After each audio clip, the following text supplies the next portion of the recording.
Se di që unë jam trampist tani. Po. Ti themi që ke pasur dyshime për këtë? Ja, kur. Dhe që nërvetmit bile kush ishin asnjë. Bravo.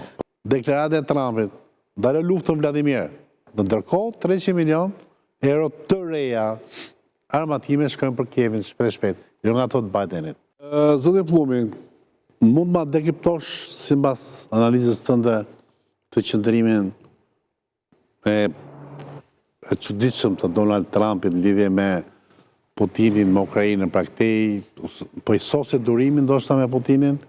Takimi në Vatikan ishte historik. Ndodhi rastësisht pas morën pjesë në varrimin e Papës dhe u diskutua dhe u arrit pas shumë diskutimesh dhe pas shumë përpjekjesh në nënshkrimi i marrëveshjes së mineraleve të rralla.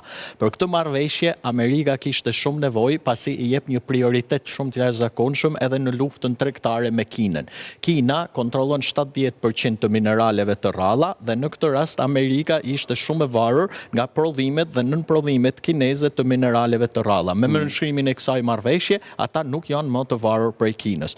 Kjo marrëveshje i jep shumë forcë Amerikës, por në të njëjtën kohë Amerika i jep mbështetje të jashtëzakonshme Ukrainës. Pra që të dyja palët të ndihen të fituara në këtë marrëveshje.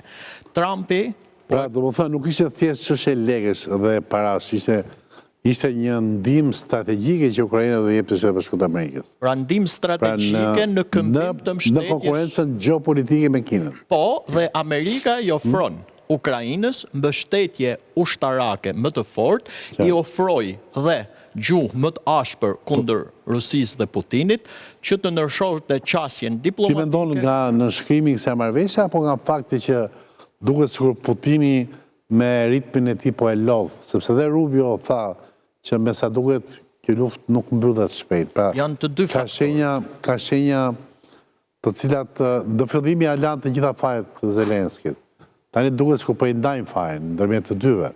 Është e vërtetë sepse Trumpi është njeri konkret, ai provoi gjitha palët, i pa gjitha palët se si reagojnë, e pa që Zelenski u bën. Po s'kishte këshilltarë që ta thonin që më përpara, do ta shifte vetë. Normalisht që ka, po dhe këshilltarët e tij dhe gjithë paralelisht i kanë pa gjërat vetë dhe i kanë prek gjërat vetë, se është si teoria Shën Thomaj që po se prek e plaken. Po se preken, dakor.